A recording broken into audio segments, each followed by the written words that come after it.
बांदा में आज़ाद समाज पार्टी के राष्ट्रीय अध्यक्ष सांसद नगीना चंद्रशेखर आज़ाद पहुंचे। बांदा सांसद चंद्रशेखर आज़ाद ने पार्टी द्वारा आयोजित भाईचारा बना अस्तित्व बचाओ प्रबुद्ध सम्मेलन में हुए शामिल। चंद्रशेखर आज़ाद ने प्रदेश की भाजपा सरकार पर किए तीखे प्रहार।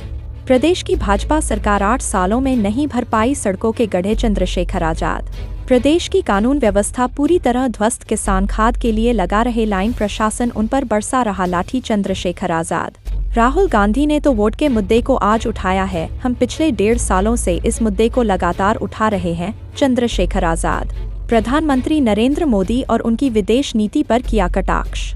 आज़ाद समाज पार्टी की सरकार अगर उत्तर प्रदेश में बनती है तो हर घर तक सुख सुविधा पहुंचेगी, सबको स्वाभिमान और सम्मान का जीवन मिलेगा, रोटी कपड़ा और मकान, सुरक्षा और रोजगार सबको मिलेगा, यह गारंटी है आज़ाद समाज पार्टी की। चंद्रशेखर आज़ाद शहर के एक मैरिज हाउस में पार्टी कार्यकर्ताओं को संबोधित करने के बाद सांसद नगीना मीडिया से हुए रूबरू।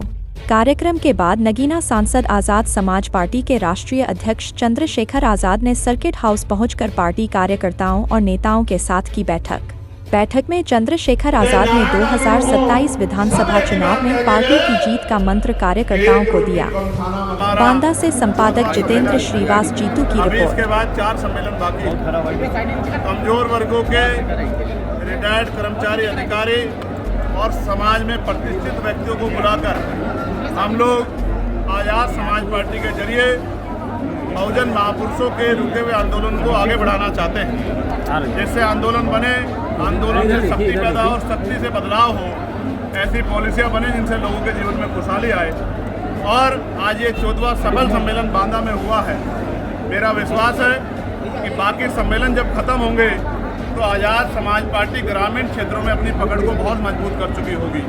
ये एक तरह की समीक्षा भी है जिसमें बूथ सेक्टर का संगठन कितना तैयार हो गया है और उस संगठन के जरिए किस तरह से भाईचारा पैदा करके इस अस्तित्व बचाने की लड़ाई को मजबूत किया जाना है।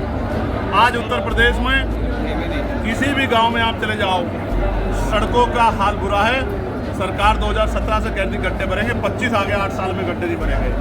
आप जाओ किसी भी जिले में चले जाओ, घरों के ऊपर से 11,000 की लाइन जारी है।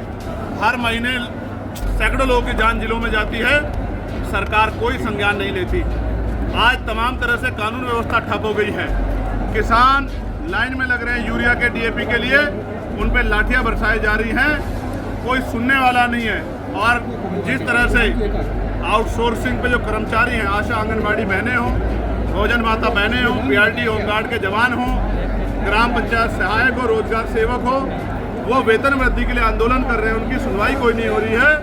इन तमाम मांगों को लेकर हम लोग पार्लियामेंट में से लेकर सड़कों तक लड़ाई लड़ रहे हैं। अब उत्तर प्रदेश में भी गांव-गांव जाके हम लोगों को इस आंदोलन से जोड़ने का 13 दिन से लगातार विपक्ष के नेता राहुल गांधी वोट चोरी को लेकर के बिहार में यात्रा कर रहे हैं, इस पर क्या कहना है? नहीं, देखिए, बड़ा मुद्दा है वोट। बाबा साहब ने तो जब वोट का अधिकार दिलाया था तो कहा था कि आज मैंने रानी का पेट चीर दिया है, अब राजा बैलेट बॉक्स से तैयार होगा, आपकी वोट से तैयार होगा। वोट को लेके लोगों के अंदर बड़ा गुस्सा है। किसी भी प्रकार का अगर वोट पे सवाल खड़ा होता है, जनता में आक्रोश होता है।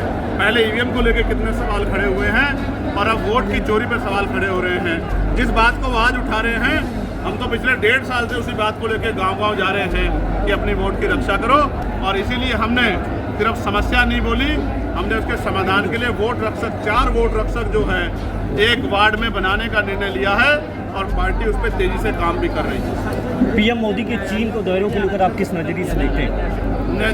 नजरिए से देखने का मतलब तब ऐसे दौरे तो बहुत दिनों से चले आ रहे हैं। उस दौरे के बाद ऐसे दौरे तो अमेरिका के भी हुए थे और कहते थे कि हमारा डंका अमेरिका में बज रहा है, लेकिन जो 50% का टैरिफ है वो डंका बज रहा है या व्यापारियों की कमर टूट रही है, इसका जवाब भी मीडिया को सरकार से मांगना चाहिए। अखिलेश यादव ने एक ट्वीट किया कि स्वदेशी की बात करते हैं, मेड इन इंडिया की बात करते हैं, अब चीन के साथ में ये व्यवहार बना रहे हैं, वहाँ का बाजार यहाँ आएगा, लोगों का जो रोजगार के साधन है वो कम होंगे। इस पर मेरा ये कहना है कि सरकार कहती थी कि आत्मनिर्भर बनो, स्वदेशी मॉडल अपनाओ, तो अब वो स्वदेशी मॉडल कहाँ चला गया है? हमारे देश की जनसंख्या इतनी महत्वपूर्ण है, हम मैन्युफैक्चरिंग में सबसे ऊपर जा सकते हैं, मेहनती लोग हैं हमारे यहाँ के, लेकिन उनकी मेहनत को नजरअंदाज करके और जिस तरह से आप देखो अन्य प्रदेशों में पलायन करके मजदूर कहाँ जाके काम करता है। दुबई के 30 लाख से ज़्यादा मजदूर कहाँ के? भारत के। जो दुबई को बना सकते भारत को नहीं बना सकते। इसलिए मैं कह रहा हूँ कि स्वदेशी का नारा भी नारा था, और अब जो व्यापार के नारों की बात हो रही है वो भी नारे हैं, ये खोखले, इनमें कोई शक नहीं है। असल ये है, आज हम उत्तर प्रदेश में हैं, उत्तर प्रदेश का किसान, नौजवान, उन्नत शिक्षक भर्ती के बच्चे, पुलिस भर्ती के बच्चे, तमाम पीटीसी के बच्चे, बीएड के बच्चे सब परेशान हैं, और चोरी डकैती लूटमार हो रही है, कानून व्यवस्था ठप होगी और सरकार के नेता पढ़ के सो। अखिलेश जी ने ये भी कहा है कि 14 के पहले भारत की जितनी जमीन थी अब ये वो सवाल अभी आप भी उनकी है, पार्टी के नेताओं अभी से भी है या नहीं है? सरकार में आती तो क्या बदलाव? जो बदलाव मैंने आपको मंच से कहा है वही बदलाव होंगे। गरीब के घर तक सुख सुविधा पहुंचेगी और सबको स्वाभिमान सम्मान का जीवन मिलेगा। रोटी, कपड़ा, मकान और सुरक्षा, रोजगार सबके लिए सुनिश्चित होगा, ये गारंटी आजाद समाज। आपके सहयोगी असदुद्दीन ओवैसी जी ने कहा है मोदी हिंदुस्तान में सुरक्षित नहीं है। मोदी जो बयान दिया है ओवैसी जी ने, योगी और मोदी सुरक्षित नहीं है, मोदी हिंदुस्तान में मोदी सुरक्षित नहीं है। अब आप ये उन्हीं से जाके पूछो यार, मेरे तो सभी साथी हैं जो पार्लियामेंट में हैं। कांग्रेस ने कहा है कि गलवान घाटी में 20 उनकी सैनिकों पार्टी की से जुड़े हुए सवाल उन्हीं से पूछें। ये आजाद समाज पार्टी के नेताओं की चर्चा है। आप उनके कार्यालय जाएं, उनके कार्यालय में जाकर उनके विषय जुड़े सवाल पूछें। ओवैसी साहब आपके सबसे ज्यादा करीबी माने जाते हैं। यस, लेकिन उनके जवाब के जिम्मेदार वही। यहाँ से सरकार को क्या चेतावनी है बांदा से, बांदा की धरती से?